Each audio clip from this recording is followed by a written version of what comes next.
Hello friends, welcome back to my channel physics classes officially. Friends, आज की इस video में हम बात करेंगे एमएससी का एक टॉपिक है एलएस कपलिंग। ठीक है, मैं ये बताना चाहती हूँ कि एलएस कपलिंग के बारे में हम एग्जाम कॉपी में किस तरह से नोट करके आएंगे हम। ठीक है, अगर आपसे क्वेश्चन पूछा जाता है क्वांटम में कि व्हाट इज एलएस कपलिंग या explain the LS coupling, JJ coupling, LS coupling, जो भी हो कॉन्सेप्ट वही होगा, लेकिन मैं जेजे कपलिंग का भी नोट्स आपको अवेलेबल कराऊंगी कि आप किस तरह से पेपर एग्जामिनेशन नोटबुक में आप किस तरह से लिख सकते हैं। देखिए, जैसे कि अगर आपसे पूछा गया कि एलएस कपलिंग के बारे में आपको लिखना है, देखो अगर आपको कॉन्सेप्ट उसका क्लियर है, जैसे एलएस कपलिंग आता है, कोई भी अदरवाइज क्वेश्चन हो एलएस कपलिंग से रिलेटेड, ठीक है, अगर आपको एलएस कपलिंग आता है, ठीक है, आप उसी को बेस पकड़ लीजिए एक कि एलएस कपलिंग है इसमें, तो हमें एलएस कपलिंग के बारे में ही लिखना है। अगर आपको वो क्वेश्चन आता है उसका आंसर तो वेल एंड गुड, अगर नहीं आता है तो आपको किस अकॉर्डिंग अपने आंसर नोटबुक में नोट करना है वो मैं आपको आज ये बताऊंगी। जैसे कि एलएस कपलिंग है, हमने टॉपिक डाल दिया एलएस कपलिंग। ठीक है, आपने थोड़ी सी डिफाइन लिखी एलएस कपलिंग की, देखिए मैंने ये 3 लाइन की डिफाइन लिखी है, तो आपने भी इसी तरह से 3 लाइन की डिफाइन लिख दी एलएस कपलिंग। ठीक है, उसके पर्टुवेशंस लिख दिए, वेरियस पर्टुवेशंस होते हैं, आपने ए बी सी करके डाल दिए। ठीक है, उसी तरह आपने ए बी सी करके उसके बारे में थोड़ा थोड़ा पर्टुवेशंस के बारे में लिख दिया। जैसे नेक्स्ट फर्स्ट है हमारा स्पिन स्पिन कॉर्लेशन, तो आपने स्पिन स्पिन कॉर्लेशन के बारे में थोड़ा सा यहाँ पे लिख दिया, उसकी डिटेलिनेशन दे दी स्पिन स्पिन कॉर्लेशन के बारे में। देखिए आपने इस तरह से थोड़ी थोड़ी कॉर्लेशन इसमें दे दी स्पिन स्पिन के बारे में। देखिए, आप चाहो तो इसको वीडियो को पॉज कर करके आप इसमें नोट कर सकते हैं कि आपको किस तरह से नोट्स बनाने हैं या नोटबुक में किस तरह से ये क्वेश्चन लिखना है। देखिए एलएस कपलिंग के आप इस तरह से थोड़े थोड़े करके इसमें थोड़ा सा पॉज करके देख सकते हैं, और आपको इसका थोड़ा सा स्पिन स्पिन कॉर्लेशन का कॉन्सेप्ट देना है नोटबुक में।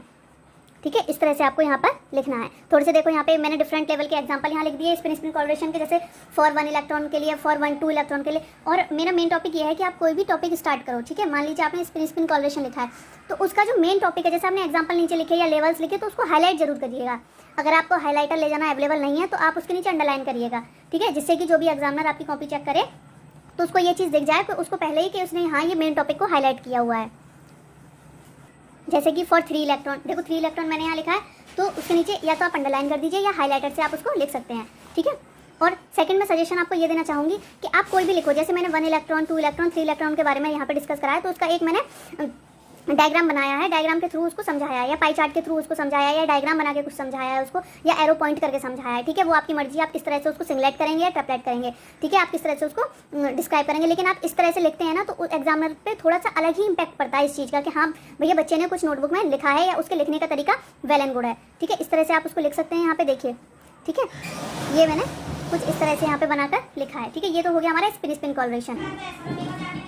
बी पॉइंट है हमारा रेसिडुअल इलेक्ट्रोस्टैटिक इंटरेक्शन। ठीक है, जैसे हमने स्पिन स्पिन कॉर्लेशन का लिखा है ऐसे हमने इसका भी लिखना है। ठीक है, थोड़ा सा इसके बारे में कॉन्सेप्ट तैयार करके लिखना है, इसका किस तरह से हम लिख सकते हैं, फिर इसके लेवल्स के बारे में भी लिखेंगे। एंड इसी तरह हमने लेवल्स को भी हाईलाइट करना है, और इसी तरह लेवल्स का हमें पूरा भी उसका कॉन्सेप्ट लिखना है। ठीक है, ये थोड़ा सा इसका कॉन्सेप्ट था। देखिए इस तरह से आप इसको लेवल्स को लिख सकते हैं। ठीक है, ये देखिए इस तरह से ये पूरा इसमें मैंने यहाँ लिख दिया। आप इसके नोट्स हैं, आप पोज कर करके इसके नोट्स नोट कर सकते हैं कि आप किस तरह से नोटबुक में नोट डाउन करें। इस तरह से नोट डाउन करने के बाद में थर्ड होता है हमारा स्पिन स्पिन इंटरेक्शन। ठीक है, हम जानते हैं कि residual electrostatic interaction and spin spin interaction जो है वो मिक्स एंड मैच होते हैं, उसको ही हम इसी में लिख सकते हैं। तो ठीक है, तो इसको भी हमें इसमें नोट डाउन करके हाईलाइट करके लिखना है। ओके, इस बात का विशेष ध्यान देना है हमें।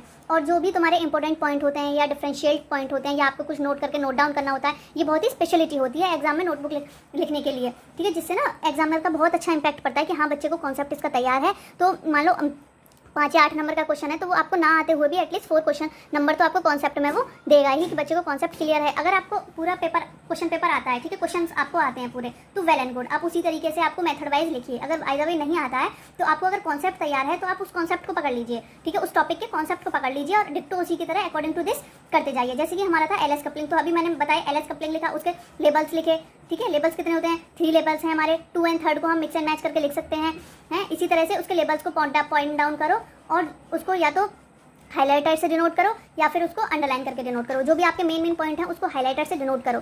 जैसे कि अगर ब्लू ब्लैक पेन से आप लिख रहे हो तो ब्लैक पेन से उसको डिनोट करो। ठीक है, इस तरह से तुम लिख सकते हो। और जैसे कि देखिए, जैसे कुछ इंपॉर्टेंट टॉपिक आपको ऐड करने हैं, उसमें पॉइंट्स ऐड करने हैं, तो आप इस तरह से देखो इंपॉर्टेंट पॉइंट्स आप ऐड कर सकते हैं। ठीक है, जैसे कि यहाँ मैंने कुछ इंपॉर्टेंट पॉइंट ऐड करे हैं, यहाँ पे इस तरह से आप ऐड कर सकते हैं। ठीक है, देखिए आप ये सोच के मत करिए कि हाँ भाई मुझको बस कॉपी भरनी है, ये है वो है, इस चीज़ का कोई भी उसमें इफेक्ट नहीं पड़ता। वो तुम्हारा इंटर लेवल, ग्रेजुएशन लेवल, वहीं तक सारी चीज़ें चलती हैं। ये मत सोचिए कि बस मेरा पेपर आ गया, मुझे तो बस कॉपी भरनी है, नंबर मैं पास तो खुद ही हो ही जाऊँगा। ये चीज़, ये कॉन्सेप्ट लेके आप बिल्कुल भी एग्जाम मत दीजिएगा, क्योंकि यहाँ एमएससी लेवल पे ऐसा कुछ भी नहीं चलता है।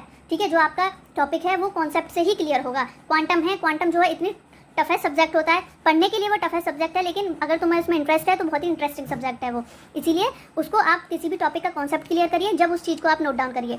वो ये इस चीज़ पे डिपेंड करते हैं कि कोई क्वेश्चन है जैसे, ठीक है, आपको उसमें थोड़ी सी उसमें डिलेमा दे दिया आपको, ठीक है, आपको वहाँ पर रुक गया वो पेपर, ठीक है, तो आप उस चीज़ को किस तरह से क्लियर करेंगे? आप उसका एक पॉइंट टॉपिक का कॉन्सेप्ट क्लियर कर दीजिए, ठीक है, कोई भी सही। अदरवाइज मैंने तो एक एलएस कपलिंग का एग्जांपल आपको दिया है, आप स्पिन ऑर्बिट इंटरेक्शन देख लीजिए, मैग्नेटिक इंटरेक्शन देख लीजिए कॉलरेशन देख लीजिए, स्पिन स्पिन कॉलरेशन देख लीजिए, स्पिन स्पिन इंटरेक्शन देख लीजिए, कोई भी टॉपिक आप पकड़ लीजिए उस क्वेश्चन का, ठीक है, उसी के अकॉर्डिंग आप उस चीज़ को नोट डाउन करिए। ये एक बहुत ही सटीक तरीका है, ठीक है, जिसमें आपको फुल मार्क्स की जगह हाफ मार्क्स तो जरूर ही मैक्सिमम हाफ मार्क्स 101% मिलेंगे, ठीक है, क्योंकि आप इस चीज़ को पैनिक बिल्कुल मत कीजिएगा हॉल में जाके कि भाई मेरे को तो ये आता नहीं है, मैं कैसे करूँ, ये है वो, ठीक है, आप बिल्कुल पैनिक करने की इसमें कोई ज़रूरत है नहीं, ठीक है।